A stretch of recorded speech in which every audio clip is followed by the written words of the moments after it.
मुरली सभी को सुनाते चलो, ज्ञान मुरली सभी को सुनाते चलो, सुनाते चलो, गुनगुनाते चलो, सुनाते चलो, गुनगुनाते चलो, ज्ञान मुरली सभी को सुनाते चलो, ज्ञान मुरली सभी को सुनाते चलो।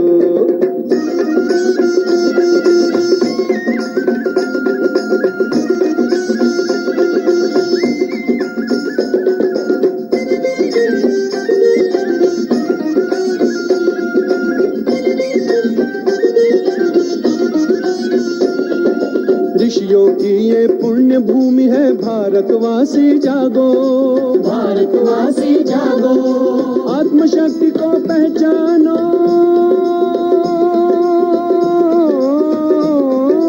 आत्मशक्ति को पहचानो, हर व्यसन बुराई त्यागो, हर व्यसन बुराई त्यागो, कांटों को कलियां बनाते चलो, ज्ञान मुरली सभी को सुनाते चलो, ज्ञान मुरली सभी को सुनाते चलो।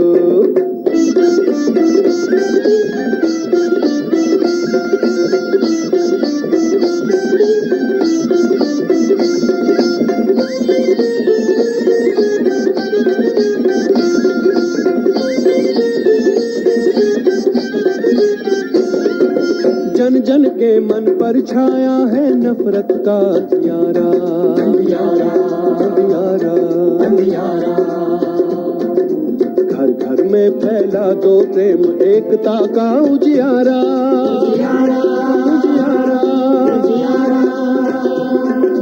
दीपक से दीपक जलाते चलो, ज्ञान मुरली सभी को सुनाते चलो, ज्ञान मुरली सभी को सुनाते चलो।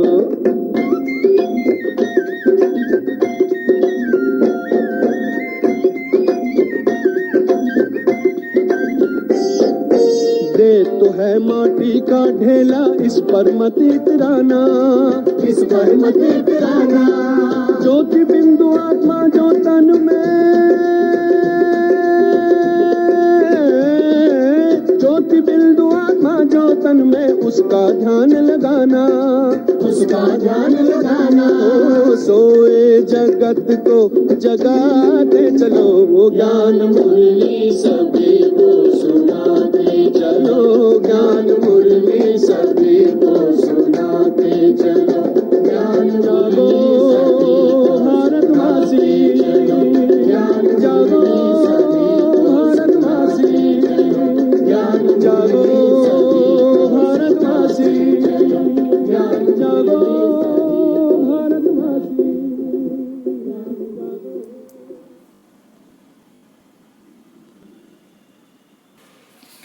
ओम शांति। आज 25 जनवरी 2021 की बाबा की साकार मधुर महावाक्य। निराकार शिव बाबा कहते हैं, मीठे बच्चे, बाप की श्रीमत से तुम मनुष्य से देवता बनते हो, इसीलिए उनकी श्रीमत का शास्त्र है सर्वशास्त्र शिरोमणि श्रीमद् भगवत गीता। प्रश्न, सतयुग में हर चीज अच्छे से अच्छी सतु प्रधान होती है, क्यों? उत्तर में बाबा ने कहा, क्योंकि वहाँ मनुष्य सतु प्रधान है। जब मनुष्य अच्छे हैं तो सामग्री भी अच्छी है, और मनुष्य बुरे हैं तो सामग्री भी नुकसान कारक है। सतु प्रधान सृष्टि में कोई भी वस्तु अप्राप्त नहीं है, कुछ भी कहीं से मांगना नहीं पड़ता। ओम शांति। बाबा इस शरीर द्वारा समझाते हैं, इनको जीव कहा जाता, इनमें आत्मा भी है, और तुम बच्चे जानते हो परम पिता परमात्मा भी इनमें है। किसमें? ब्रह्मा के शरीर में। ये तो पहले पहले पक्का होना चाहिए, इसीलिए इनको दादा भी कहते हैं। ये तो बच्चों को निश्चय है, इस निश्चय में ही रमण करना है। बरोबर बाबा ने जिसमें पधारमणि की है व अवतार लिया है, उनके लिए बाप खुद कहते हैं, मैं इनके बहुत जन्म के अंत के भी अंत में आता हूँ ना। शिव बाबा खुद कहते हैं कि इसका बहुत जन्म के 84 जन्म जब होते हैं तो उसकी अंतिम जन्म में बाबा इनके शरीर में प्रवेश करते हैं। बच्चों को समझाया गया है, यह है सर्वशास्त्रम शिरोमणि गीता का ज्ञान। सबसे श्रेष्ठ शास्त्र कौन सा है? गीता। और अभी जो बाबा ने हम बच्चों को ज्ञान दे रहा है ना, यही सच्चा सर्वशास्त्रमय शिरोमणि गीता का ज्ञान है। श्रीमत अर्थात श्रेष्ठ मत।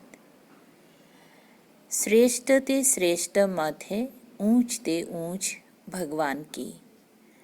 जो सबसे ऊंची है, श्रेष्ठ है, उसका मत ही श्रेष्ठ है ना, और उसको ही श्रीमत कहते हैं। जिसकी श्रीमत से तुम मनुष्य से देवता बनते हो। कहीं ऐसा किसी का मत है क्या जिससे हम देवता बन सकते हैं? तुम भ्रष्ट मनुष्य से श्रेष्ठ देवता बनते हो। तुम आते ही इसीलिए हो। बाप भी खुद कहते हैं, मैं आता हूँ तुमको श्रेष्ठाचारी निर्विकारी मत वाले देवी देवता बनाने। मनुष्य से देवता बनने का अर्थ भी समझना है। विकारी मनुष्य से निर्विकारी देवता बनाने आते हैं। सतयुग में मनुष्य रहते हैं, परंतु देवी गुण वाले ना। मनुष्य तो यहाँ भी रहते हैं सतयुग में, लेकिन वहाँ देवी गुण वाले मनुष्य हैं। अभी कलयुग में है आसुरी गुण वाले। है सारी मनुष्य सृष्टि, परंतु वो है ईश्वरीय बुद्धि, ये है आसुरी बुद्धि। वहाँ ज्ञान और यहाँ भक्ति। ज्ञान और भक्ति अलग अलग है ना। भक्ति की पुस्तक कितनी और ज्ञान की पुस्तक कितनी है? ज्ञान का सागर बाप है, उनका पुस्तक भी तो एक ही होना चाहिए। जो भी धर्म स्थापन करते हैं, उनका पुस्तक एक होना चाहिए। उनको रिलीजियस बुक कहा जाता है। पहला रिलीजियस बुक है क्या है? गीता, श्रीमद् भागवत गीता। ये भी बच्चे जानते हैं। पहला आदि सनातन देवी देवता धर्म है, ना कि हिंदू धर्म। मनुष्य समझते हैं गीता से हिंदू धर्म स्थापन हुआ और गीता गाई है कृष्ण ने। कोई से पूछो तो कहेंगी परंपरा से ये कृष्ण ने गाई है। कोई शास्त्र में शिव भगवानवाच है ही नहीं। श्रीमद् कृष्ण भगवानवाच लिख दिया है। जो गीता पढ़े होंगी उनको सहज समझ में आएगा ना। ये ज्ञान जिसने गीता पढ़ा होगा तो बाबा कहते उनको ही सहज लगेगा इनको समझने में। अभी तुम समझते हो इसी गीता ज्ञान से मनुष्य से देवता बने हैं, जो अभी बाप तुमको दे रहे हैं। राजयोग सिखा रहे हैं, पवित्रता भी सिखा रहे हैं। काम महाशत्रु हैं, इस द्वारा ही तुमने हार खाई है। और फिर उन पर जीत पाने से तुम जगत जीत अर्थात विश्व का मालिक बन जाते हो। ये तो बहुत सहज है। बेहद का बाप बेट इनके द्वारा तुमको पढ़ाते हैं। वो है सभी आत्माओं का बाप। ये फिर है बेहद का बाप मनुष्यों का। नाम ही है प्रजापिता ब्रह्मा। तुम कोई से भी पूछेंगी ब्रह्मा के बाप का नाम बताओ तो मूझ पड़ेंगे। ब्रह्मा विष्णु शंकर है क्रिएशन, इन तीनों का कोई तो बाप होगा ना। तुम दिखाते हो इन तीनों का बाप है निराकार शिव। ब्रह्मा विष्णु शंकर को सूक्ष्म वतन के देवताएं दिखलाते हैं, उनके ऊपर है शिव। बच्चे जानते हैं शिव बाबा के बच्चे जो भी आत्माएं हैं उनको अपना शरीर तो होगा, वे तो सदैव निराकार परम पिता परमात्मा है। बच्चों को मालूम हुआ है निराकार परम पिता परमात्मा के हम बच्चे हैं। आत्मा शरीर द्वारा बोलती है परम पिता परमात्मा। कितनी सहज बातें हैं। इसको कहा जाता है अल्फ बे। पढ़ाते कौन है? गीता का ज्ञान किसने सुनाया? निराकार बाप ने। उन पर कोई ताज आदि है नहीं, वो ज्ञान का सागर बीज रूप चैतन्य है। तुम भी चैतन्य आत्माई हो ना। सभी झाड़ों के आदि मध्य अंत को तुम जानते हो। भल माली नहीं हो परंतु समझ सकते हो कैसे बीज डालते हैं, उनसे झाड़ निकलते हैं। वो तो है जड़ झाड़, ये है चैतन्य। तुम्हारी आत्मा में ज्ञान है और कोई की आत्मा में ज्ञान होता नहीं। माने कौन सा ज्ञान? सृष्टि का आदि मध्य अंत का ज्ञान, आत्मा का ज्ञान, परमात्मा का सच्चा परिचय, ये ज्ञान नहीं है ना। बाप चैतन्य मनुष्य सृष्टि का बीज रूप है, तो झाड़ भी मनुष्य का होगा। यह है चैतन्य क्रिएशन। बीज और क्रिएशन में फर्क तो है ना। आम का बीज डालने से आम निकलता है, फिर झाड़ कितना बड़ा होता है। वैसा मनुष्य के बीज से मनुष्य कितने फर्टाइल होते हैं। जड़ बीज में कोई ज्ञान नहीं है, ये तो चैतन्य बीज रूप है। उनमें सारी सृष्टि रूपी झाड़ का ज्ञान है। फिर कैसे उत्पत्ति, पालना, फिर विनाश होता है। ये बहुत बड़ा झाड़ खलास हो, फिर दूसरा नया झाड़ कैसे खड़ा होता है, ये है गुप्त। तुमको ज्ञान भी गुप्त मिलता है, बाप भी गुप्त आए हैं। तुम जानते हो ये कलम लग रहा है ना, सेपलिंग लग रहा है। अभी तो सब पतित बन गए हैं। अच्छा, बीच से पहले पहले नंबर में जो पत्ता निकला वो कौन था? सतयुग का पहला पत्ता तो कृष्ण को ही कहेंगे, लक्ष्मी नारायण को नहीं। नया पत्ता छोटा होता है, पीछे बड़ा होता है, तो इस बीज की कितनी महिमा है। ये तो चैतन्य है ना। फिर पत्ते भी निकलते हैं, उन्हों की महिमा तो होती है। अभी तुम देवी देवता बन रहे हो, देवी गुण धारण कर रहे हो। मूल बात ही ये है कि हमको देवी गुण धारण करने हैं, इन जैसा बनना है। चित्र भी है, ये चित्र ना होते तो बुद्धि में ज्ञान ही नहीं आता। ये चित्र बहुत काम में आता है। भक्ति मार्ग में इन चित्रों की भी पूजा होती है और ज्ञान मार्ग में इन चित्रों से तुमको ज्ञान मिलता है। और ज्ञान मार्ग में इन चित्रों से तुमको ज्ञान मिलता है कि ऐसा हमको बनना है। भक्ति मार्ग में ऐसे नहीं समझते कि हमको ऐसा बनना है। भक्ति मार्ग में मंदिर कितने बनते हैं? सबसे जास्ती मंदिर किसके होंगे? जरूर शिव बाबा के होंगी, जो बीज रूप है। फिर उसके बाद पहली क्रिएशन के मंदिर होंगे। सबसे पहले क्रिएशन कौन है? लक्ष्मी नारायण। पहली क्रिएशन ये लक्ष्मी नारायण है। शिव के बाद इनकी पूजा सबसे जास्ती होती है। माताएं तो ज्ञान देती हैं, उनकी पूजा नहीं होती, वो तो पढ़ाती है ना। बाप तुमको पढ़ाते हैं, तुम किसकी पूजा नहीं करते हो, पढ़ाने वाले की अभी पूजा नहीं कर सकते। तुम जब पढ़कर फिर अनपढ़ बनेंगी तब फिर पूजा होगी। तुम सो देवी देवता बनते हो, तुम ही जानते हो जो हमको ऐसा बनाते हैं उनकी पूजा होगी, फिर हमारी पूजा होंगी नंबरवार। कौन बनाते हैं हमको? शिव बाबा। तो सबसे पहला शिव बाबा की पूजा होता है, उसके बाद सबसे पहला रचना लक्ष्मी नारायण।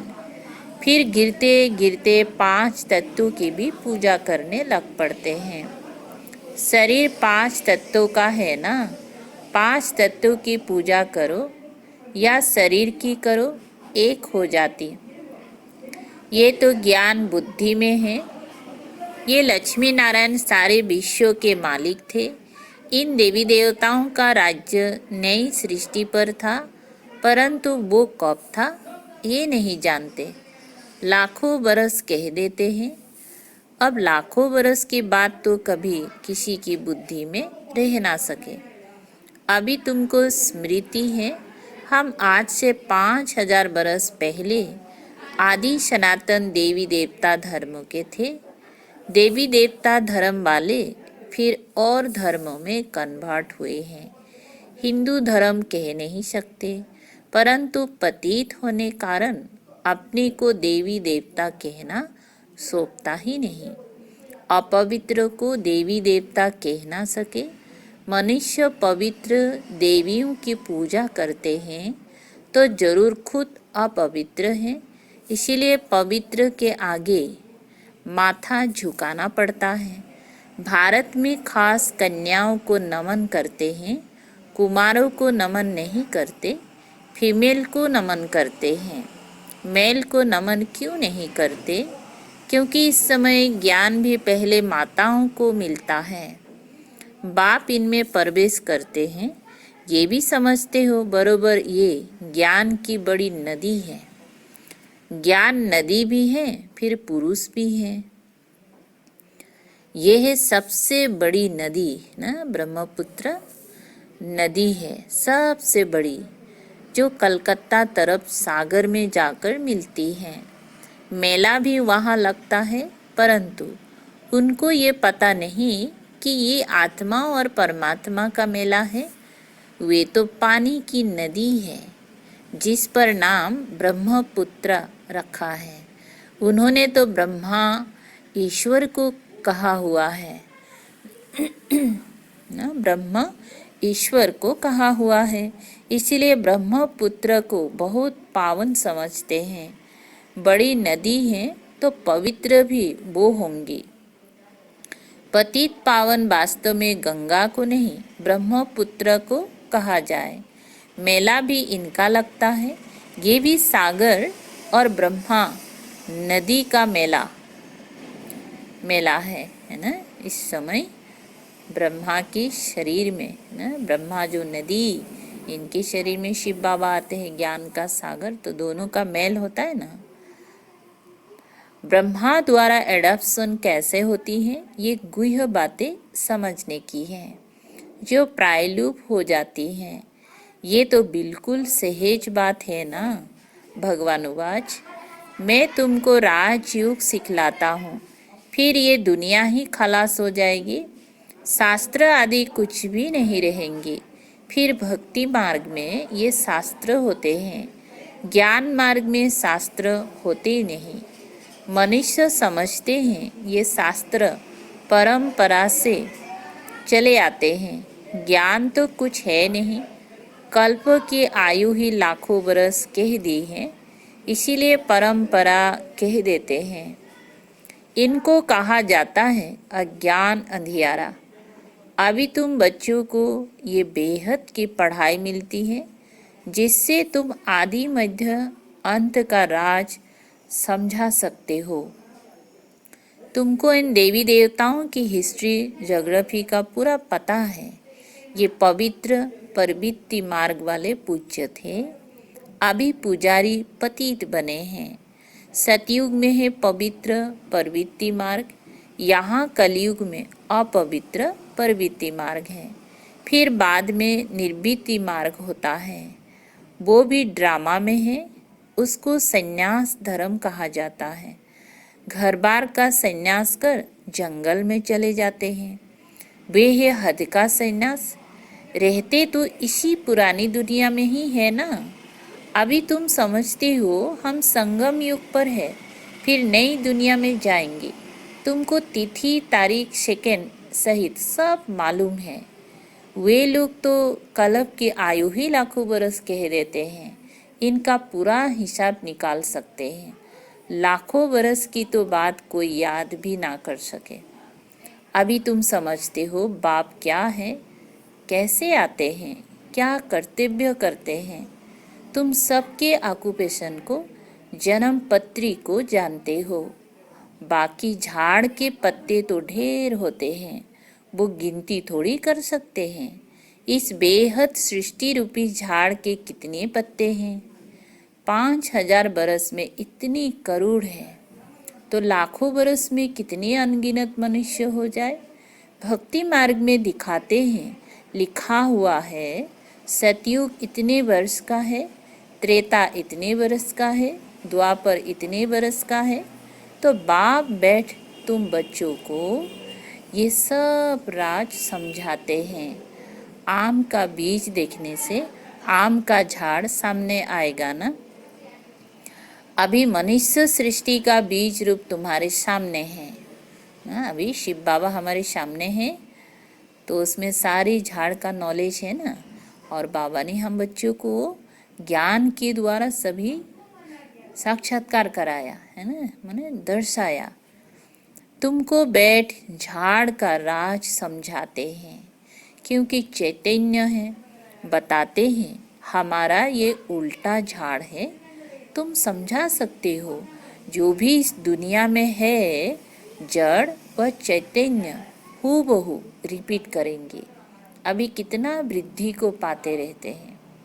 सतयुग में इतना हो नहीं सकता। कहते हैं फलानी चीज ऑस्ट्रेलिया से, जापान से आई। सतयुग में ऑस्ट्रेलिया जापान आदि थोड़े ही थे। ड्रामा अनुसार वहाँ की चीज यहाँ आती है। पहले अमेरिका से गेहूं आदि आते थे, सतयुग में कहाँ से आएंगी? सतयुग में कहाँ से आएंगी थोड़ी ही। वहाँ तो है ही एक धर्म, सब चीज़ें भरपूर रहती हैं। यहाँ धर्म वृद्धि को पाते रहते हैं, तो उनके साथ सब चीज़ें कम होती जाती हैं। सतयुग में कहाँ से मंगाते नहीं हैं। अभी तो देखो कहाँ कहाँ से मंगाते हैं। मनुष्य पीछे वृद्धि को पाते गए हैं। सतयुग में तो अप्राप्त कोई वस्तु होती ही नहीं। वहाँ की हर चीज़ सतु प्रधान बहुत अच्छी होती है। मनुष्य ही सतु प्रधान है। मनुष्य अच्छे हैं तो सामग्री भी अच्छी है।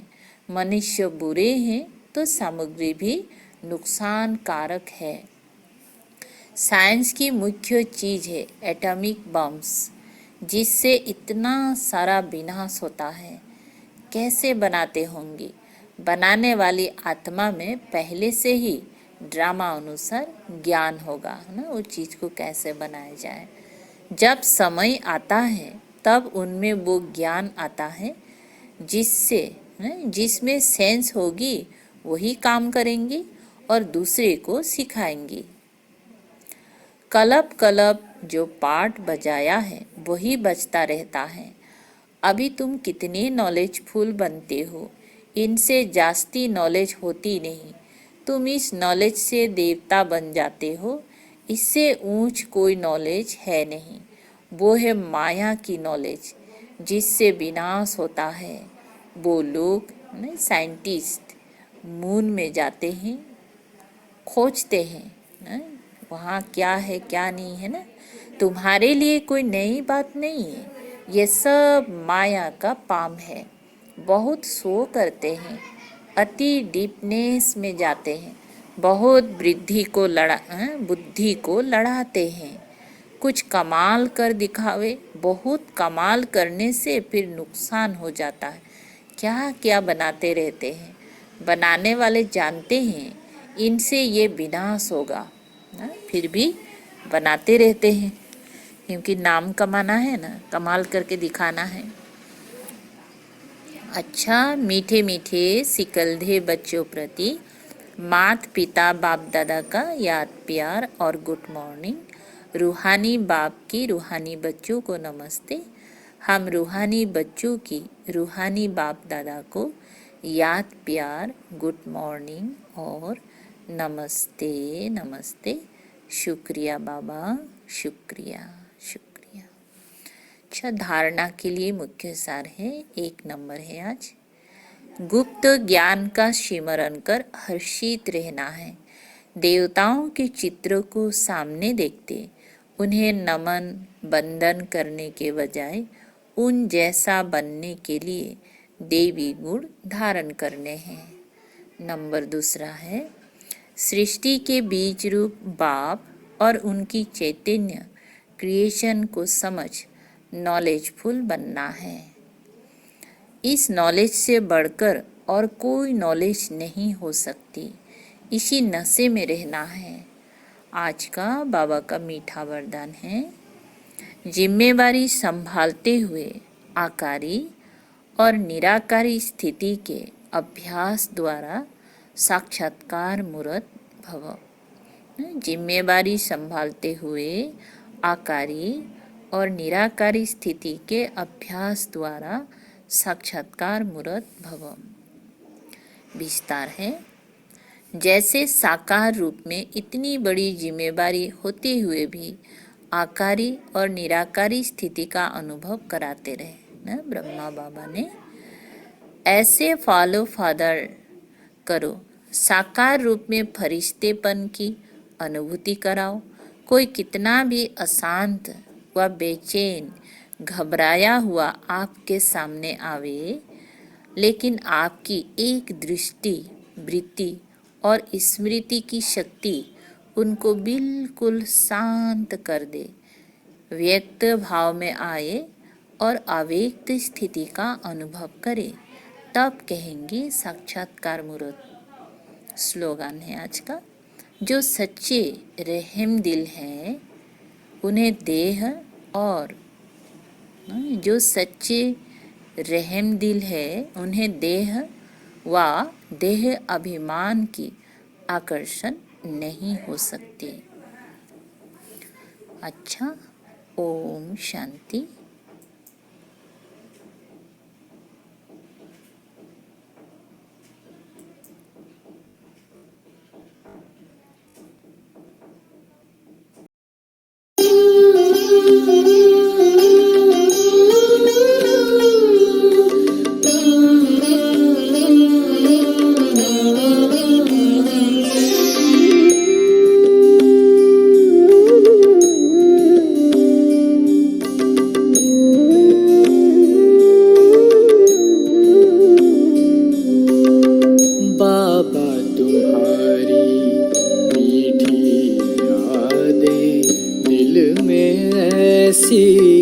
लहराई फूलों में है जैसे खुशबू और सागर में है गहराई।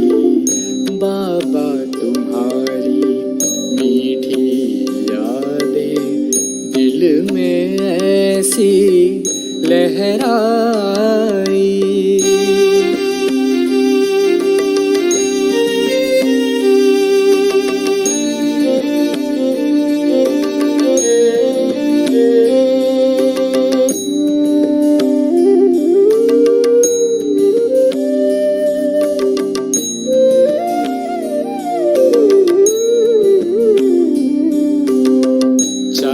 सितारों सी महफिल है अब तो इन आँखों में, हर एक लम्हा जिंदगी का बीत रहा तेरी बातों में।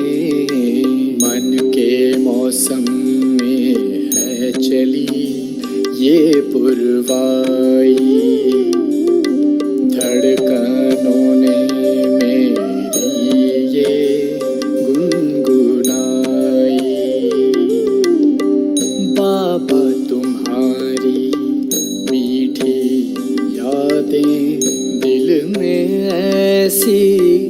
लहराई।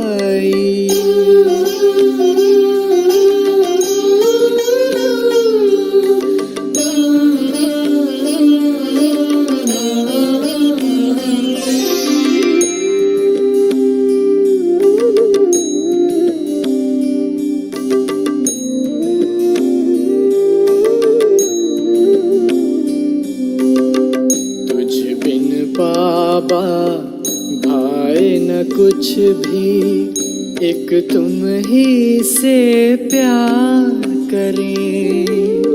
स्नेह भरे तेरे प्यार का अमृत मन के कलश में यूं ही भरे। रूहानी मीठी मस्ती है छाई,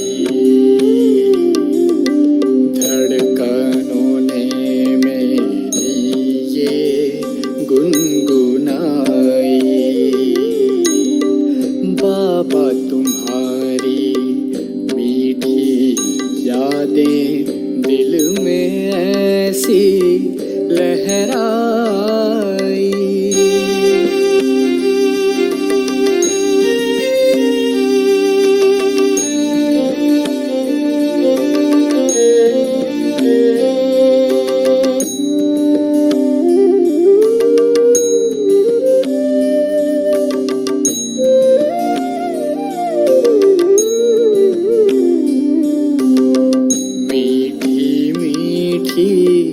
यादें तुम्हारी हमको मीठा बनाया, जो ना दुनिया दे सकी वो प्यार में तेरे हमने पाया।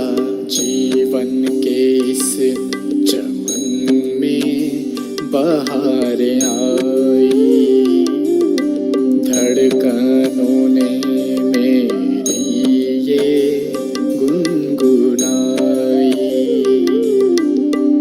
बाबा तुम्हारी मीठी यादें दिल में ऐसी लहराई। फूलों में है जैसे खुशबू और सागर में है गहराई। बाबा तुम्हारी मीठी यादें दिल में ऐसी लहराई।